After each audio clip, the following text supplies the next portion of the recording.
2 years on from the Lehman Brothers collapse and the financial crisis and severe recession that followed, the United States is still mired in economic malaise. Unemployment is still sitting around 10%, foreclosures remain at record levels in many parts of the country, and businesses are still struggling. President Obama says he's confident that things are starting to pick up. Polling suggests the voting public thinks otherwise. Democrats are bracing themselves for a voter backlash at next month's midterm congressional elections. No amount of soaring presidential rhetoric is likely to change the outcome. North America correspondent Michael Brissenden reports.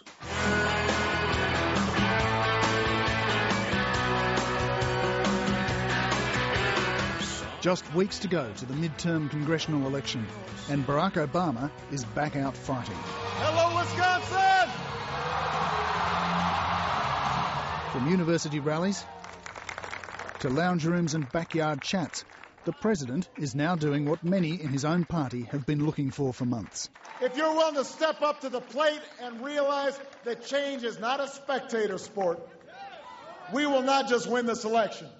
We are going to restore our economy. We are going to rebuild the middle class. It's interesting. The talk in Washington for the last year and a half has been, where is that great communicator? With increasing frequency, you hear people say, he's not getting his message across. The power to shape our future lies in our hands, but only if we're willing to keep working for it. We are beginning to see in the last 2 weeks that old Barack Obama from the presidential campaign that people remember from 2007 and 2008. But even the most optimistic concede that campaign showmanship alone won't stop the backlash. When you have an America which got used to unemployment at 5%, 4% for so long, and now unemployment is over 9.5%, there's nothing else that people are talking about in this election that comes close to the economy. And for better or worse, blame goes to the president and his party. The American public is less convinced now that you can blame George Bush for this. I know times are tough right now. I know times are tough. I know a lot of folks are anxious about the future. And I know sometimes it feels a long way from the hope and excitement that we felt on Election Day or the day of the inauguration. But I've got to say, we always knew this was going to take time. We always knew this was going to be hard. But the fact is, for many of the victims of this downturn, it's simply taking too long. I'm waiting for our new president to give us some insight on what he's doing. I have my pen ready for the next election. We still don't really have a good explanation why they closed down. Deborah Harris and Leonard Gray are just two of the 160 people who lost their jobs when this restaurant on the Baltimore waterfront closed its doors back in June. Both are still looking for work, and the political consequences of that are clear. Because I'm one of the independents, so I can go either way, okay? And right now the Democrats are not looking good for me. That's just my opinion. If anything, the voters here got a little, perhaps too optimistic that we could turn this thing around. And, the U.S. economy, had a good run, but we had some serious financial problems that, built up over several years. So it's not something that's going to be resolved overnight.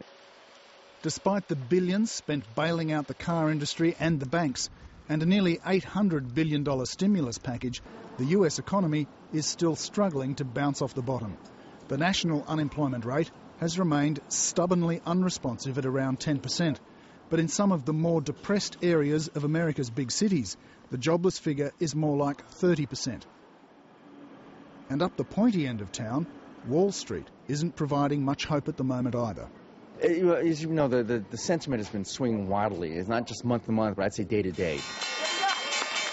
For the investors, traders and speculators who play the market, it's proving to be remarkably hard to shake off the crash of 2008. The president has been talking up what he says is a strengthening economy, but all the talk here at the moment is of a double-dip recession. No one knows for sure, of course, and as the old saying goes, if you get two economists and put them in the same room, you'll get two different opinions. But one thing is clear, the markets are still incredibly nervous. This recession has proved to be deeper, wider and tougher than any downturn since the Great Depression. and the impact is still being felt at every level. At the height of the market in 2007, there were $63 billion in investment sale transactions in New York City. Last year, that figure fell to $6.2 billion, so there was a 90% reduction in the volume of sales transactions. Robert Knackle sells real estate in the cutthroat high-end market of New York City. But high-end or low-end, the economic fundamentals remain the same. And even here, he says, things won't really improve until more jobs are found across the board. Well, clearly, people who have lost a job or fear they may lose a job don't move out of mom and dad's house into a new apartment. They don't move from a one-bedroom unit to a two-bedroom unit. They don't move from a rental apartment to buy a property or a single-family home. And companies that are reducing their payroll are looking for less office space, not more.